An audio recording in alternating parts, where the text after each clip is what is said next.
The War Within launched a week ago, and I think I had enough time to go to the dungeons in their normal and heroic difficulties to now properly rate them. But before that, I'm trying to reach 500 subscribers, so if you can and you're willing and you like it, please subscribe, it helps the channel out. Let's start first with the first dungeon you'll ever do, and that's the Rookery. Now, the Rookery, you'll do it in a story mission, where you'll do it through a follower's dungeon, and it serves as a good first time experience out there. It's a good experience, and I think they made a very good choice to start this, for this to be the first dungeon you do. It's fast, it's pretty easy, there's nothing that complicated to it, there's no hard mechanics overall, and I think it's a very good starting point, both for the expansion and, well, a dungeon in general. So you know what, I say this sits at a nice B tier. It's a B tier dungeon where it does everything perfect, and it's exactly what it should be. Next we have the Stone Vault, and I'm not a fan of the Stone Vault overall. I feel like the Stone Vault story-wise isn't as interesting as the Rookery, because it acts more like a what-if to the story of the pseudo dungeon we do there in the Ringing Depths. And besides that, it's the boss fights. There's a lot of them, and it's kind of nice that they're split apart and you have to do them in different orders, and you can do them in different orders. But I'm not a fan of it overall, and some of the mechanics of, like, I think the third boss aren't really to my liking. And the final boss is nothing that interesting overall. Mechanics-wise, sure, it works here and there. Story-wise, it doesn't make that much sense. So I have to say that this one is more of... Let's go with the D tier for this one. It's kind of bad in my opinion. It might be fun for other people, but overall, to me, it's bad. Now, let's move to the Priory of the Sacred Flame. And I like this one. I'm gonna start this out purely like this. I like this one. It's not only the fact that it might be the fastest dungeon in this expansion, but it's also because the story is quite interesting and gives us an interesting look and glance into the Arati, or at least into our Arati allies, and that's pretty cool. Boss wise, they're not that hard. The hardest I found is like the first boss, because he has some interesting mechanics here and there, and you have to get rid of some generals to properly defeat him. But after that, what's more annoying is the pre-boss fight, where you have these bunch of Arati paladins and so on that just pull down, concentration or consecration on the ground, and you have to always be on the move, which is a very good thing if you're playing a demon hunter, by the way. It really works with that. But overall, I even like the aesthetic of it, I like the design of it. This dungeon, in my opinion, goes to A tier. Spoiler alert, another one for the A tier is the City of Threads. Now, I find the City of Threads has some things that work against it, like, first of all, the first boss isn't really a first boss. You have to defeat some 3 different spiders, and then you get to the first boss, which I'm not a fan of, but you know what? It's pretty interesting, and I can look over it because the aesthetics, the Nerubian aesthetics are so strong. The little bit of story that is there, it's interesting, but the whole aspect, the whole design is, in my opinion, perfection. That is the way I feel like a Nerubian dungeon would look like. Perfect. The bosses, again, are interesting with interesting mechanics. The second boss is probably my favorite because it's basically a Crypt Lord from Warcraft 3. And it even has that spell, the Swarm of Locusts. But most of them do have that. Overall, A tier directly. Aesthetics-wise, music-wise, and fight-wise, it's probably one of the most fun ones out there. There is, again, I don't like the first boss, they have to defeat 3 spiders, and I don't like the fact that on the road to the last boss, there are these things that root you and stun you. But it doesn't matter because it's a very good dungeon, and its pluses beat out all its minuses. And that's it for the leveling dungeons. Now it's time to look at the max level dungeons. And we'll start off first with the Cinderbrew Meadery. And you know what? I put this one right next to the Rookery, B tier. It's very good. It does things very well. It's a little bit too long, but the characters involved rise this dungeon to its current position. It's very good. First of all, design-wise, I really like it. The whole brewery thing is an interesting concept. It might remind you of Brewfest a little, but this one is a true brewery.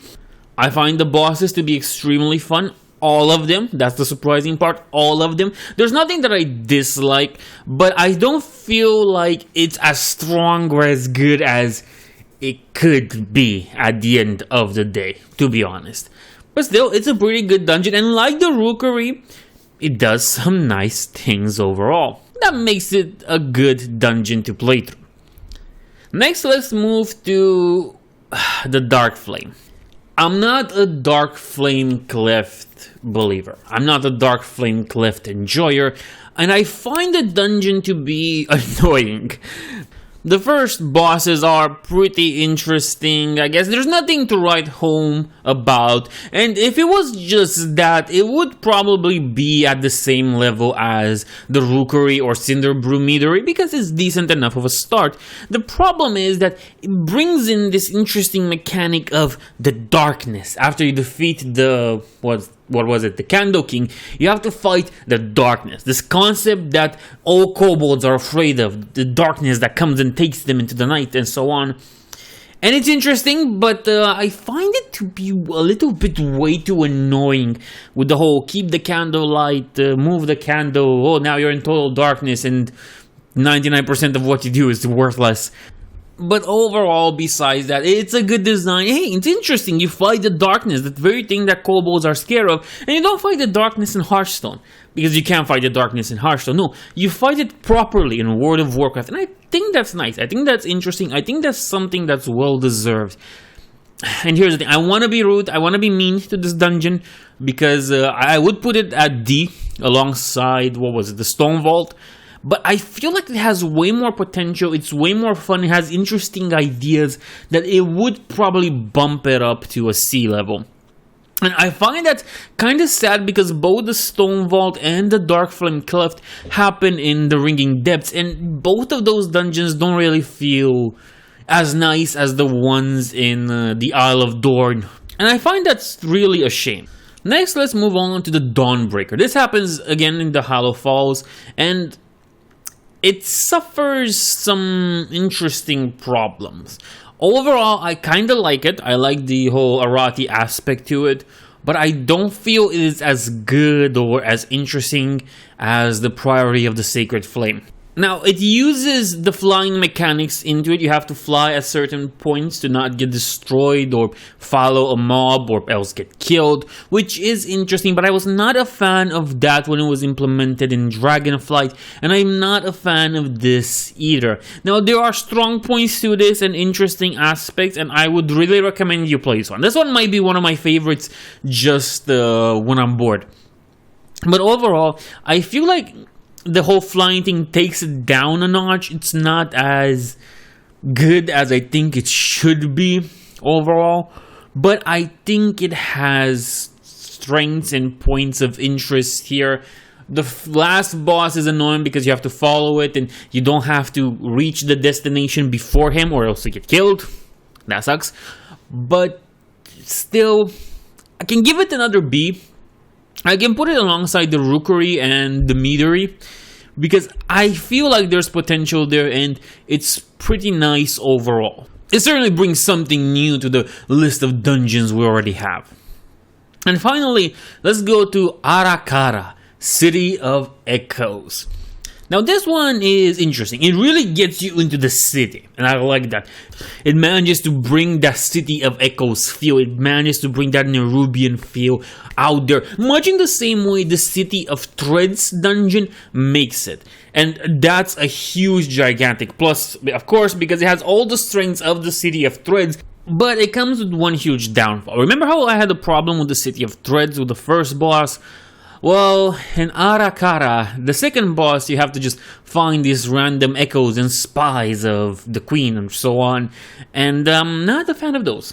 No, not at all. It's a little bit too convoluted, too weird. And if the party gets split up, which will happen the first time around you do this dungeon, if everybody else hasn't done this dungeon before, then you're in for a bad time. That's what I'm gonna say. You're in for a bad time. But overall, I feel like the design, the bosses, everything is just as good as the City of Threads, and I think Arakara deserves a place next to the City of Threads and the Priory of the Sacred Flame in A tier. So overall, we can see that it's pretty good. Dungeon-wise, I don't think there's anything bad. Now, I'm not a fan of the Stone Vault, but the Stone Vault is, again, doable. And I have no problem with that overall. I feel like the dungeons this expansion are way better than the Dragonflight ones. And I like them story-wise, design-wise, aesthetic-wise. They're all striking and they capture that proper feel of the dungeon. But that's just my opinion. Of course, now I have to show for myself. If you like it, please like, comment, and subscribe because it helps the channel grow. And I'll see you in the next one.